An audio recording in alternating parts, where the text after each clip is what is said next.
I had quite a morning.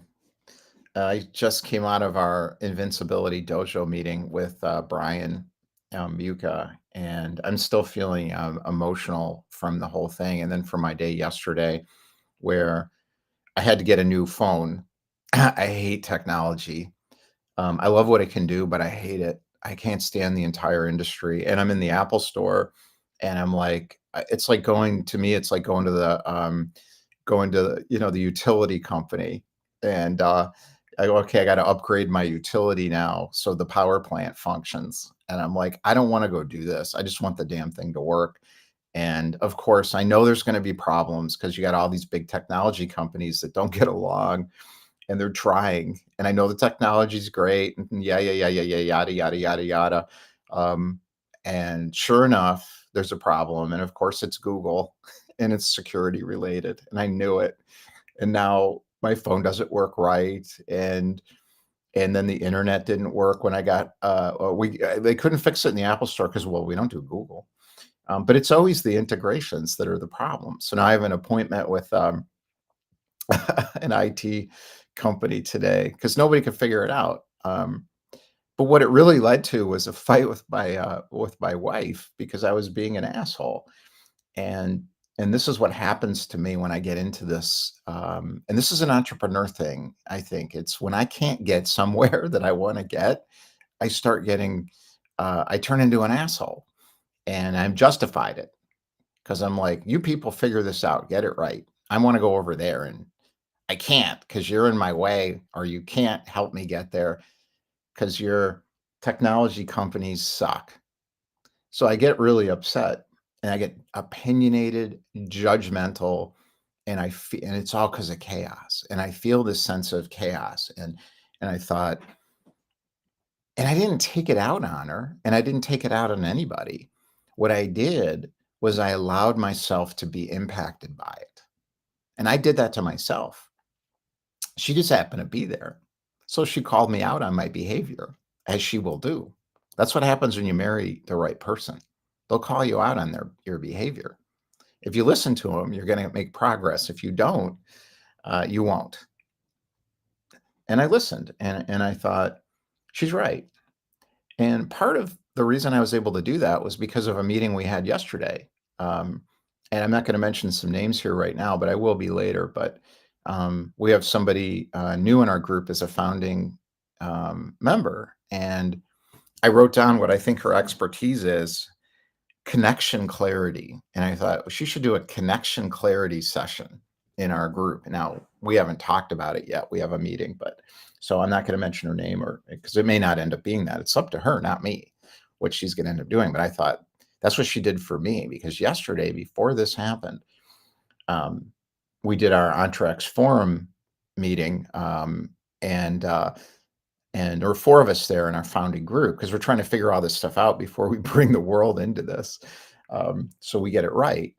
And it's very difficult to do experience sharing, as opposed to what I call opinion projecting. Um, and we have to model it. So we spent a year. This is why the pilot has been so long. And I'm bleeding money with this pilot instead of just, running out. Oh, well, let's just sell it. Let's just make money. No, it can't. It's now we're ready. But that whole period, I'm like, why is this so hard? It's because experience sharing is really hard. And what we did in the room was Brian and I are a lot. And that was kind of the response of, you guys are talking about stuff that's like way, way, way out there. And it's fascinating. And now I feel like I have to go read a book. And I don't really want to do that. I want to simplify my life. So that was the other two parties in the room. And I thought, okay, here we go. Experience sharing. So, how do you use experience sharing to succeed in your market? You pay attention to yourself and you listen to other people. And the only thing that's real is what you know to be true, not what your opinions are. Okay, there's my opinion there, right? Presented that way. How do you use experience sharing to succeed in your market? Well, you have to know what your experience is first. This was my experience, which was I thought I knew myself, but I really didn't, because what I thought I couldn't know the difference between my opinions and what I know. And I didn't know the difference between what I know and my observations. Now, I always did. I always understood these distinctions because I've been thinking about this stuff since I was 5 years old. What's true? What's not true? What's real? What's not real? I live in that all the time. So over time, I started to like see, okay, I get it, I get it, I get it, but I can't explain it. So I didn't have the vocabulary. And that was the last couple of years is finding the vocabulary. And I'm like, now I can explain this because it's so important now because we're in a world of opinion projectors. What does that mean? It means my mind is telling me what to think and I'm telling everybody else. That's called a projection. How do I use experience sharing instead of being an opinion projector to succeed in my market? And how do you do the same? Stop projecting your opinion is step one. Step two is know what that means. Step three is know underneath the opinion, there's something real, which is your experience. And also, step four, know that there are observations, not opinions. And those are two different things. And step five, understand how these mechanisms work really well. So over time, you, whoever wants to do experience sharing, not everyone will. Most people are going to stay there. Not most, I don't know who's going to happen, but a lot of people are tired of being an opinion projector, and a lot of people are definitely tired of the opinion projectors. That we know for sure. I have no doubt. And I have evidence of this from my own experience, and a lot of people I talked to over the last few years are tired of the opinion projectors. And that's that the economy based on it, on opinion projection. So in that step five, it's understand the mechanisms. What really works? What's real? What's not real? And I figure it out process. I figure it out process. That's not a I tell you how to do it or I pay someone who knows the answer because no one does. For me, it's very simple common sense. When things get derailed, when the train is out of control and it's going so fast and it's speeding up and it's going even faster as it speeds up. There's some physics laws around how this stuff works, I think. And you're on that train blindfolded and facing backwards. There's a lot of fear because they're looking at the world speeding up and all this change. And everybody's like, what am I going to do? What am I going to do with my kid? I can't afford anything anymore. I'm looking at it, I'm like, how much for college? And it's not even that good. I'm like, I went to college. It was a waste of time for me. I don't know about you, but it was overpriced then. That was a long time ago. I had to go to graduate school, which I didn't do because I couldn't get in because I didn't really. I taught myself when I was in college. I taught myself. I didn't even go to classes at the school half the time because they weren't any good. And then I found some great professors and I went to their classes. But some of the professors, nobody even showed up for the classes. I would go to a class, there'd be like one person in the room. And I'm like, how much are they charging for this? And I look, this guy is 85 years old. He wrote this book 40 years ago and he has tenure. What is going on? This is insane. Now we're at the end of this, it feels. We're at the end of this economy, this opinion projector economy, where at least I am. I don't know what you're going to do, but I'm out. I'm going my own way. I have my whole life. But now I'm not afraid. That's the difference. I don't think I ever was afraid, but I lived in fear a lot of the time without even knowing it. And release from fear is the difference. So, what's the difference between a liberation mechanic and an opinion projector? Um, the opinion projectors versus the liberation mechanics isn't a fair fight. The opinion projectors are going to lose. The liberation mechanics are going to win. Why? Because there's nothing to win. There's nothing to win. There's no hierarchy. We made it up. I knew that when I was a little kid. I just didn't understand it. And I couldn't figure out, how do I make enough money to get out of this crazy society so I can do my own thing and have a real life? And I did, but I never got enough money where I could completely disentangle myself. And the pathways to disentanglement are walk the earth. So we call that virtual nomad lifestyle. And I kind of did that for a while. Um, but we want our daughter to grow up in a community, kindergarten through high school, and we found the right community and we're in it. And it's expensive. Just to be here is expensive. So walking the earth is out. Second, live in a hut. Well, you could become a monk and live in a group, in a hut in a group. You could do that. Well, that's not going to happen. Same problem. I'd be alone because my wife and my daughter are not coming to the hut, whether it's a group or not. You get the point. I'm not destroying and crushing my life to find a life approach that works for me on my own terms and our terms as a family. But living in this society, I live in the United States. So if you don't live in the United States, maybe your experience is different. But in the United States, it's insane. It's totally insane. Nothing works right. Everything's too. This is my experience. So it sounds like an opinion projector, another opinion projector with his big opinion. No, no. But how do you make the difference? And this is about experience sharing. So how do you use experience sharing? Talk about your story. It's the only way, because everyone will think it's just another opinion, because everyone's got an opinion. Because now everyone has an opinion. This is the joy of social media. Everyone gets an opinion.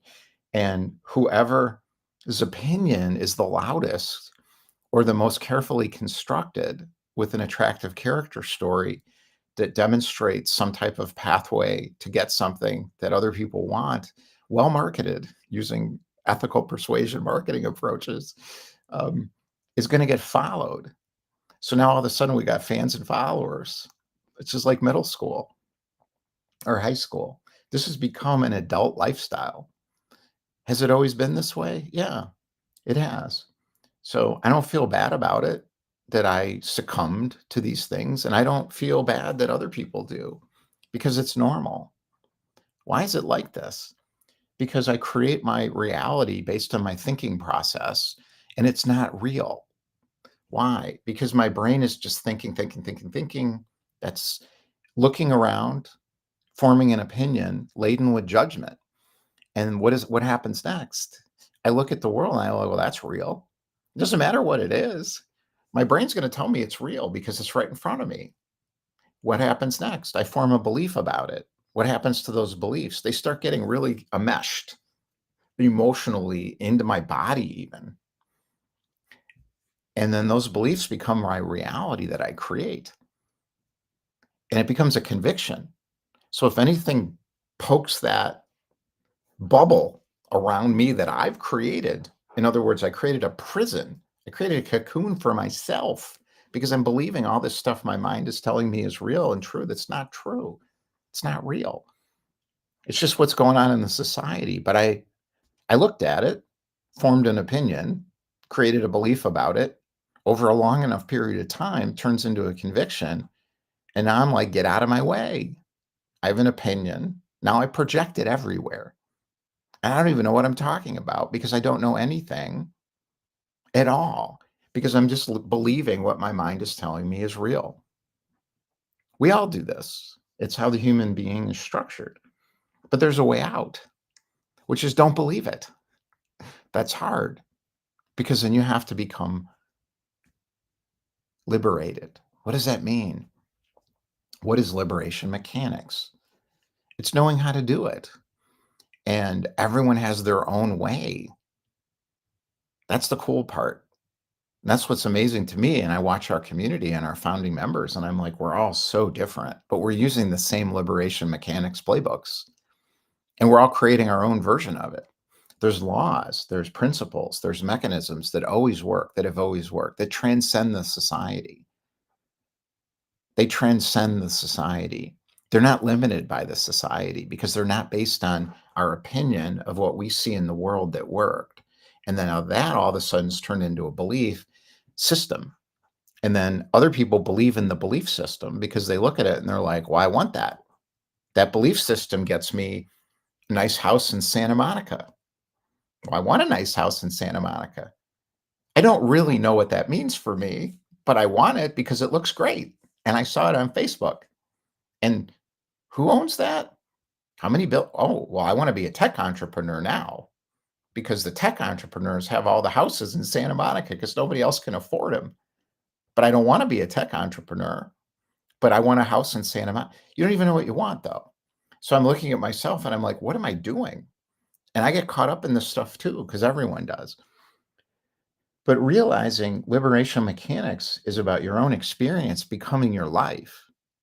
What becomes your life? What you think about and what you do, the action you take in relation to what you do, and your own unique gift that comes from an artistic pursuit of something based on recognizing, hey, I want this life. And everybody's going to tell you. That's my opinion. I don't know what happens with you. With me, what I found was I looked around and people told me, no, you're wrong. You can't do it like that. It won't work. And I thought, well, but that's not going to work for me because I want that. Now there's a battle. What's the battle? The opinion projectors versus the liberation mechanic in me. So I'm battling the belief systems of the entire society. So are you, because they're yours and they were mine too. Now it's not a society, it's global. So this used to be, for me, being from the middle part of the big important country, the United States of America. Now it's no longer the big important country. It's one of many countries. And I am no longer just in the middle of it, which I still am physically. I'm globally connected to everything. And so are you, whether you like it or not. It's not a matter of you deciding. That's what happened. So we're all in this together somehow. There's no denying that. It's just real. Now, if you're an opinion projector, you could spend a lot of time looking at that and forming an opinion, creating a belief system around it, and maybe even starting a think tank or writing a book and sharing your incredibly important belief system with everybody as a conviction. And then someone else did the same thing with another perspective. And then you two can duke it out forever until the world blows up. Because that's what'll happen if we go down that road for too long. Because that's what's always happened with that road. Always. Because it's two opinion projectors fighting with each other with other people who are following them. So the big, loudest opinion projectors rise to the top of these hierarchical silos, and then they fight with each other. Two sides. It's always, 2 sides, 3 sides, 5 sides, something. And I remember hearing people talk about sides, my opinion versus your opinion, or my side versus your side. And I'm like, I don't see any sides. I see true or not true. And they're like, well, that's just your opinion. And I'm like, is it? I don't know. Legitimately. I'm like, I don't understand. It doesn't feel like it's my opinion. It just seems true that there's no sides. There's things that make sense and there's things that don't make sense. Liberation mechanics is about things that make sense. What makes sense? Two truths can't contradict each other. I think Galileo said that, at least according to Google, the Google version of Galileo. I don't know what the real Galileo, I read a long book about Galileo, which is actually awesome, the Galileo affair. I'm not done with it, but what an incredible person Galileo was. He had the worst possible situation because he was a liberation mechanic stuck in a society of hardcore opinion projectors that had control of all of the institutions of authority in the society and could do anything they wanted to anybody, including him. That is a tough role to play because if he told him what he knew, they would torture him and throw him into a deep hole somewhere. And he had to figure out, how do I tell these people the truth? Again, truth. What is truth? It's experienced directly. He did. What did he experience directly? How astronomy worked. He observed things. So he did two things. He observed astronomy, but he also experienced truth inside himself in relation to that astronomy. It was a combination of things. The experiencing, well, there's two things. So noticing the world and all the data, the objective reality, well, wrong word, the objective experience that we're in, and looking around and saying, hey, this is how this works. Here's all the physics and the laws and astronomy, and we can observe and measure. That's what Galileo did, and he did all that. And then he had an inner experience, the deeper truths, and he knew. What else can I say? I don't know him, but I read the book. I'm reading the book. I'm like, I'll learn more. But I know how he knew, because the truths are there, and he has to explain to people who did not understand their own religion, and he did. Let there be light. He understood the scriptures deeper. He understood the scriptures. I know he did. And I am reading the book and I'm like, he got it all. He got the astronomy, he got the scriptures. He's a liberation mechanic. He was there. Galileo was all the way there. If those quotes are true on Google, if they're not, then maybe he wasn't. I have no idea. What I know is that that feels right. It feels right. And I look at it and I think about myself at that time. And I'm like, how would you do that? How did he do it? He shared his experience and he was very careful not to project his opinion because they would have killed him. And it's a long story. I'm not an expert in the story. I'm using this just to illustrate this point, is when you know something and you share it honestly and opening, I don't know what's right for you. When I know something and I share it honestly and openly, I feel right about it. Whether anybody hears it or not, I don't know. But I'm going to keep doing it. And that's what being a liberation mechanic is. And that's what liberation mechanics are all about. Using experience sharing to succeed in your market works because it's always worked. It's always worked. But you don't see evidence of it for a long time unless you notice how to look at the evidence. So the evidence is not how many likes did I get, how many followers, how many sales did I get, am I becoming popular yet? It's none of that. It's prosperity is a feeling inside that expands. I feel prosperity expanding every day. I have for a couple of years now. After I released myself from the prison of my own opinions, my opinion projector was killing me. It was crushing me. And I was free of it when I was, I've had phases of my life where I was free of it, where I'm like, I'm going my own way here. And it's working. And then something would catch my attention out in the world. And I like, oh, I want that.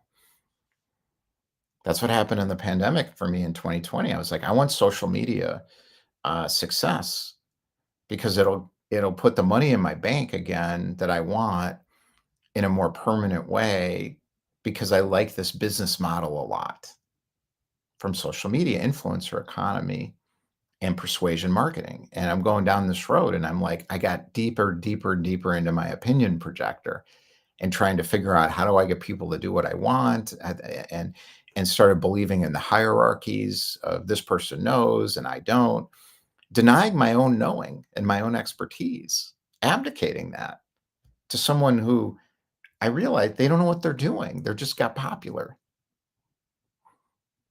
once, and now they're making, millions of dollars. I'm like, they don't know what I'm listening. I'm like, you don't know what you're talking about. I realize, like, I'm like, that doesn't make any sense what you're saying. That's just your opinion. You're just projecting your opinion.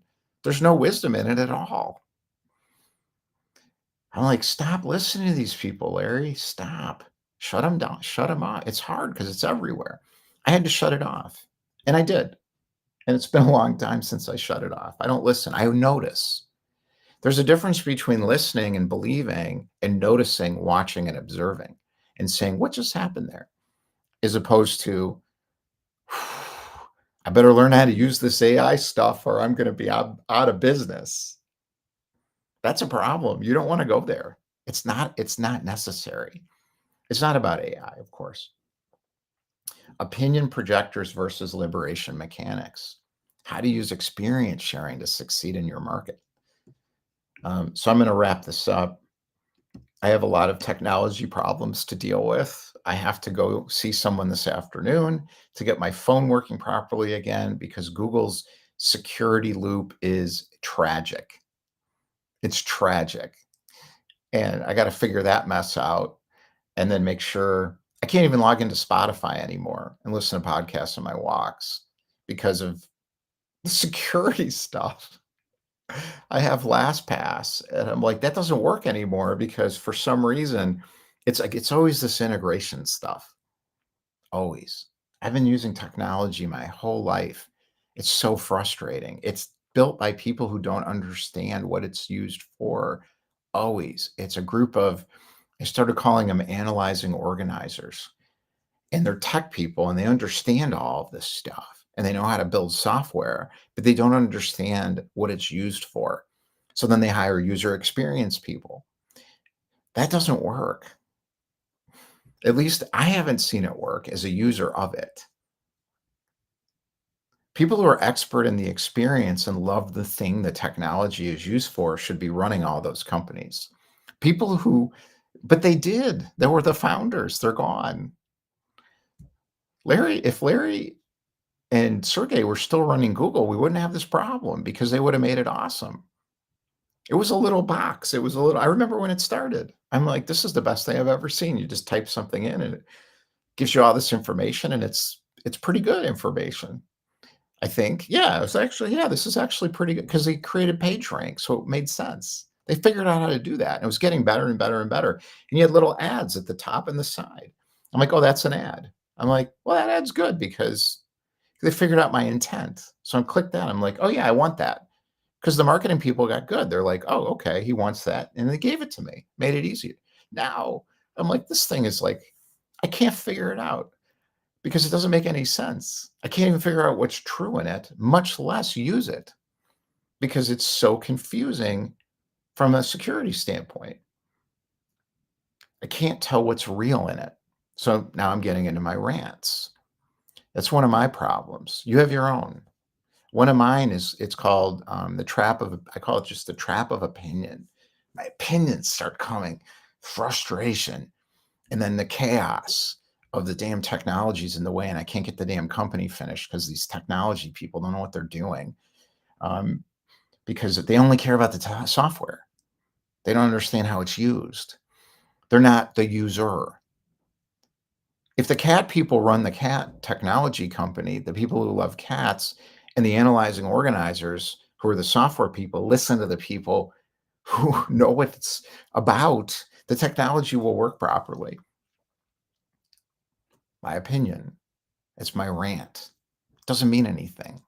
I'm projecting my opinion out of frustration. It's not helpful to anybody, but I do it all the time. So I'm learning. Stop doing that. And if I don't, my wife's going to keep telling me you need to stop doing that and stop being an asshole. And I'll listen.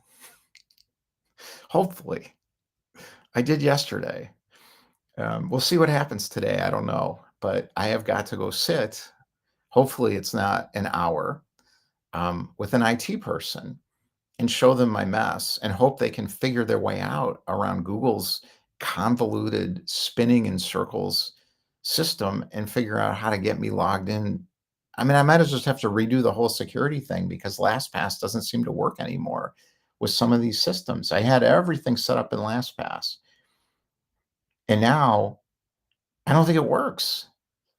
But I don't know because I don't want to be an expert in all this crap. I just want it to work. I'm glad it's here though. See, there's my rant again. It's like, but I'm grateful. I wouldn't be able to talk to you. I wouldn't be able to do any of this. I'm using the metaverse. I have a video metaverse technology platform integrated with Go High, a system called Go High Level. I'm in some of the most advanced, complex technologies that exist right now, and I always have been. I always lean ahead to what's next, and it's always the technology that's in the way. There's my opinionated rant, and now I've got to get back to